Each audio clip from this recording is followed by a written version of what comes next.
fora tinha uma plástica bonita, tudo acabado por fora. Só que o castelo era de areia, entendeu?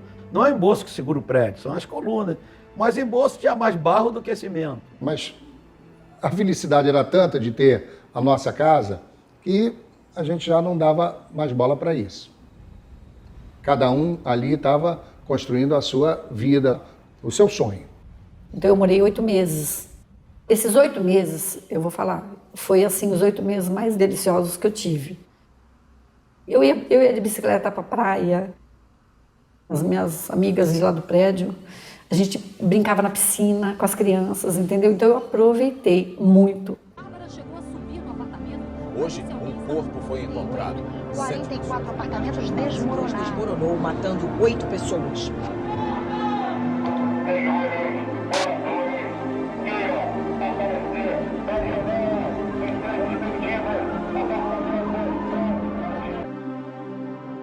O edifício Palace 2 tinha 22 andares e 172 apartamentos. Ele fazia parte de um complexo residencial chamado Complexo Palace, composto pelo Palace 1 e pelo Palace 2. As obras do edifício se iniciaram no ano de 1990, com previsão de entrega para o ano de 1995. Durante a sua construção, este edifício foi autuado 4 vezes pela prefeitura por irregularidades durante a sua construção.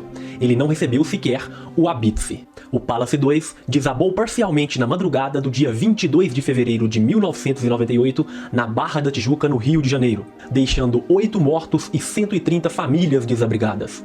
O caso ganhou repercussão nacional porque Sérgio Augusto Naia, engenheiro e proprietário da Sersan Engenharia, empresa responsável pela edificação, era, na época, deputado federal. No dia 24 de fevereiro, 2 dias após o primeiro desabamento, a prefeitura anunciou que seria feita a implosão do edifício em 5 dias, ou seja, o edifício seria implodido no dia 1 de março de 1998. Porém, no dia 27 de fevereiro, foi divulgado um novo laudo técnico que recomendava que as famílias do Palace 2 voltassem ao edifício, mesmo após esse primeiro desmoronamento, para recuperar os seus pertences pessoais. Pouco antes da entrada destes moradores, ocorreu o segundo desabamento, com toneladas de água vindas do terraço. Esse segundo desmoronamento é alvo de especulações até os dias de hoje. Na época, as primeiras informações que surgiram foram que, para maior segurança dos técnicos da empresa de implosão do edifício, todo o reservatório superior do edifício de água ele foi drenado. Também na época foram vinculadas outras informações a respeito desse segundo desmoronamento. Essas informações diziam que a empresa responsável pela implosão teria pré-instalado uma grande quantidade de água na parte superior do edifício para que, quando a implosão fosse realizada, a quantidade de material particulado na região fosse menor. Nenhuma destas informações foi confirmada até os dias de hoje. Com a ocorrência desse segundo desmoronamento, obviamente as famílias não foram autorizadas a adentrar esse edifício e a implosão foi adiantada. Ela ocorreu no dia 28 de fevereiro, às 10h30 da manhã. Após a implosão do edifício, iniciou-se uma guerra judicial para apontar quem foi o culpado ou os culpados pelo desabamento do edifício. De um lado, se tinha Sérgio Naia e Sérgio Domingues, que eram o dono da Sersan e o diretor técnico da Sersan, e do outro se tinha José Roberto Chendes, que era o calculista estrutural. Sérgio Naia e Sérgio Domingues apontavam como único culpado o calculista estrutural. José Roberto Chendes, por outro lado, apontava que os verdadeiros culpados eram os representantes da Sersan Engenharia pela utilização de materiais de péssima qualidade e erros na execução. No entanto, logo após o início dessa guerra judicial, já começaram a aparecer os primeiros laudos, que apontavam sim erros no cálculo estrutural, mas também apontavam erros na execução das obras e possivelmente a utilização de materiais de baixa qualidade.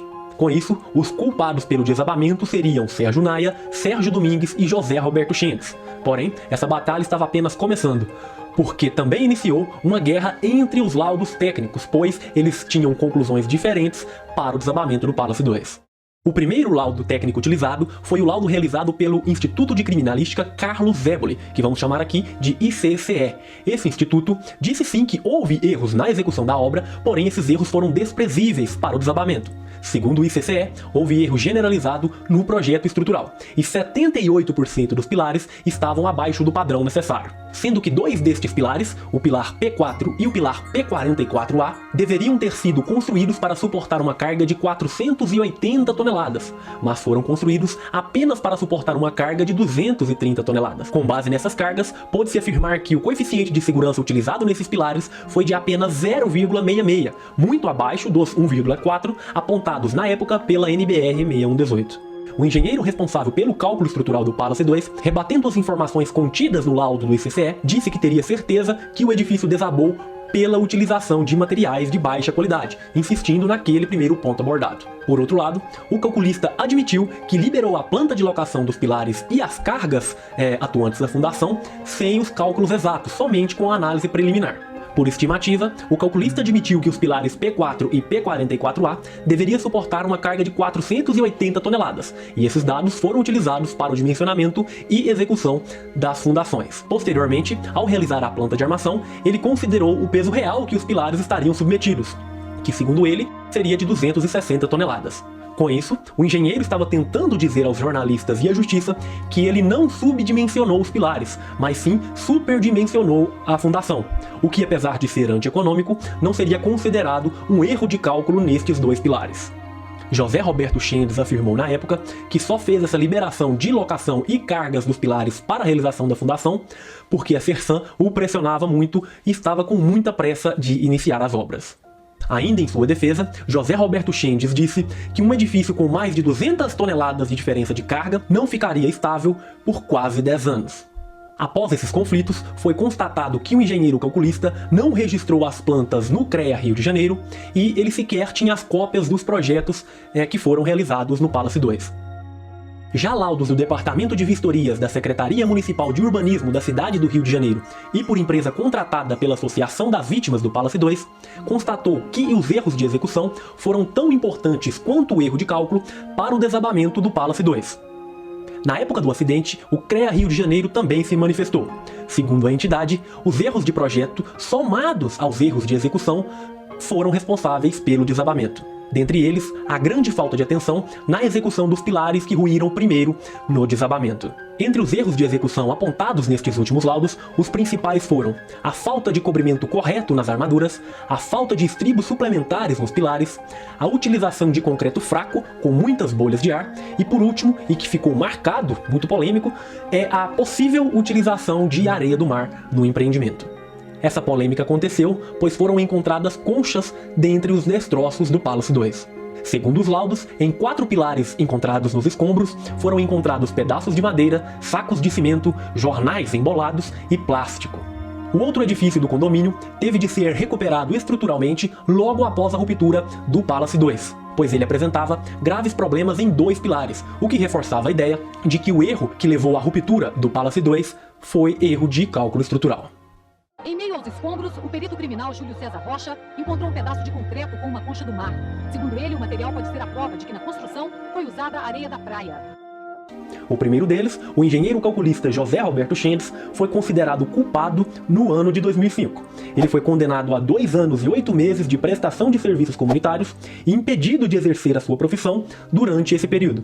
Atualmente, o engenheiro está constando como ativo no sistema de consulta do Confea. Essa consulta eu mesmo realizei no mês agora de julho de 2018. Já Sérgio Naia teve o seu registro profissional cassado pelo Confea, impedido de exercer a sua atividade profissional sem um limite determinado de tempo. Ele também foi cassado pela Câmara dos Deputados por quebra de decoro parlamentar apenas alguns meses após o desabamento do Palace 2. Sérgio Naia chegou a ser detido 2 vezes. A primeira, em 1999, ficou 26 dias preso na Polinter do Rio e em 2004 voltou a ser preso em Porto Alegre quando tentava fugir para Montevidéu. Desta vez, ele ficou preso por 4 meses. Até o último minuto, Sérgio Naia tentou interromper o processo. A justiça negou e ele chegou para o julgamento cercado de seguranças. Em 2001, Sérgio Naia e Sérgio Domingues foram absolvidos pelas mortes causadas pelo desabamento do Palace 2. Com base nas análises técnicas, o juiz também refutou a hipótese que a Sersan teria utilizado água e areia do mar na obra do Palace 2. O juiz também negou que foram encontrados materiais estranhos, como conchas, sacos de papel, plástico em jornais e madeira, em concentrações maiores do que as que são infelizmente encontradas em obras. Já em 2002, Naia e Domingues foram responsabilizados penalmente, tendo que pagar, respectivamente, 360 e 200 salários mínimos a 5 entidades públicas com destinação social. Já a empresa Sersan teve seus bens bloqueados para pagar indenizações às famílias. Numa última reviravolta, no ano de 2005, a decisão manteve a sentença dada em primeira instância, que inocentava Sérgio Naia e Sérgio Domingues do desabamento do edifício, e anulou essa última decisão que eu acabei de citar do ano de 2002. O engenheiro Sérgio Naia faleceu no ano de 2009. Até julho de 2018, só foi pago aproximadamente 25% do total devido em indenizações para os ex-moradores deste edifício.